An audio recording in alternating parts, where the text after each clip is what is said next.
வணக்கங்க. என் பேர் பொன்னர். இந்த வீடியோ எதை பற்றினா சேந்தமங்கலம் பேரூராட்சி அலுவலகத்தில் நடக்கிற முறைகேடு பற்றிங்க. ஆமாங்க சார். இல்லை, எனக்கு என்னென்னா ஆன்லைனில் ஏங்க சார் தரல? ஆன்லைனில் ஏன் பெயர் மாற்றம் பண்ணல? சரி, நான் ஒன்றே ஒன்று கேட்குறேன். சொத்து வரி பெயர் மாற்றம் பண்ணிட்டீங்க, ஃபுல் ஃபீஸ் கட்டிட்டேன். அப்போ தண்ணி வரையும் ஃபுல் ஃபீஸ் கட்டினா இப்போ தண்ணி வரையும் தானே மாற்றணும். ரசீதை நீங்கள் கொடுக்கறது இருக்கணும் சார். நான் கேட்குற கேள்விக்கு அது சரி, ஓகே. இது என்னன்னு கட்டின ரசீது, இதுக்கான சைன் பண்ணணுமாங்க சார்?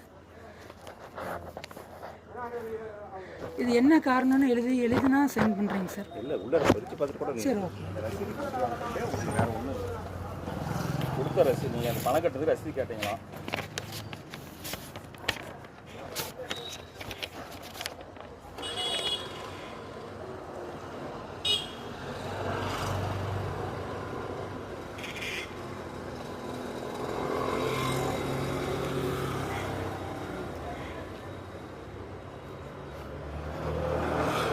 இது என்னோட வரி நம்பரே இல்லைங்க சார். இதில் நீங்கள் கட்ட அமௌண்ட்டு தான் வரும், வரி நம்பர் வரும். அது எப்படிங்க சார் வரி நம்பர் வராமல் இருக்கும்? 354 சொத்து வரி எதுப்புன்னு 354.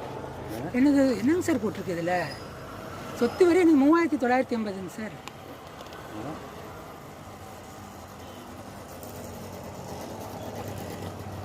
இதுக்கெல்லாம் சைன் பண்ண முடியாதுங்க சார். நீங்களே பண்ணிக்கோங்க. போலியாக ஒரு பில் அடிச்சுட்டு எல்லாமே போலியாங்க சார். ஆஃபீஸில் எல்லாம் ஊழல். 5700 கட்டிட்டு ஆன்லைனில் மாறாது. இதெல்லாம் எங்கே சார் நடக்கும்? இந்த வீடியோ தான் பொண்ணு எடுத்து 3054 என்னங்க சார் கணக்கு? இது தண்ணி வரி கேட்டால் சொத்து வரின்னு அடிச்சு கொடுத்துருக்கீங்க.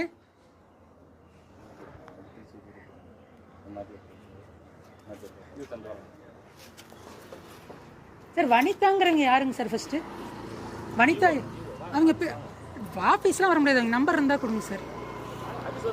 இல்லை பேசுறதுக்கு என்னங்க சார் இருக்காங்க? சும்மா லெட்டரில் சும்மா போலியாக இப்போ கொண்டு வந்த பில்லு கூட போலியாக இருந்தால் என்னங்க சார் அர்த்தம்? சார் ஃபஸ்ட்டு இதுக்கு நீங்கள் எதுக்கு வரீங்க சார்? நீங்கள் வந்து இது டிபார்ட்மெண்ட்டே கிடையாதுங்க சார். நீங்கள் இந்த டிபார்ட்மெண்ட்டே கிடையாதுல்ல. நீங்கள் தண்ணி இது தானே இன்சார்ஜ் தானே, திறந்து விடுற இன்சார்ஜ்.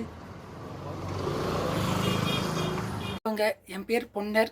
இந்த வீடியோ எதை பற்றினா சேந்தமங்கலம் பேரூராட்சி அலுவலகத்தில் நடக்கிற முறைகேடு பற்றிங்க. நான் வந்து சொத்து வரி தண்ணி வரி ரெண்டுக்குமே பெயர் மாற்றம் பண்ண சொல்லி விண்ணப்பிச்சேங்க. அவங்க சொத்து வரிக்கு அமௌண்ட் தேவையில்ல, குடிநீர் வரிக்கு மட்டும் 5700 டிடி எடுத்துகிட்டு வந்து கொடுங்கன்னாங்க. நானும் 5700 டிடி எடுத்துகிட்டு போய் கொடுத்துட்டேன். சொத்து வரி மட்டும் பெயர் மாற்றம் செஞ்சு ஆன்லைனில் மாற்றி கொடுத்துட்டாங்க. ஆனால் குடிநீர் வரிக்கு கொடுத்த காசுக்கு ரெசிப்ட் தரல, ஆன்லைன்லேயும் மாற்றலை. ஏன் மாற்றலைன்னு சொல்லி கேட்டதுக்கு, நீ ஏப்ரல் 2026 வரைக்கும் காசு கட்டிட்ட, அதனால் உனக்கு குடிநீர் பெயர் மாற்றம் செய்ய மாட்டோம்னு சொல்லிட்டாங்க. நான் கேட்டேன், அப்போ சொத்து வரிக்கு கூட தானே நான் ஏப்ரல் 2026 வரைக்கும் காசு கட்டிட்டேன், அப்போ அதுக்கு மட்டும் எப்படி பெயர் மாற்றம் செஞ்சீங்கன்னு கேட்டால் அதுக்கான பதில் இல்லை. இன்றைக்கி வந்து பேரூராட்சி அலுவலகத்துலேருந்து 2 பேர் வந்திருந்தாங்க. எனக்கு வந்து அந்த ரெசிப்ட் மட்டும் கொடுக்க வரேன்னு சொல்லி வந்திருந்தாங்க. அந்த ரெசிப்ட்டை பிரித்து பார்த்தா தாங்க தெரியுது அதுவே ஒரு போலி ரெசிப்ட்.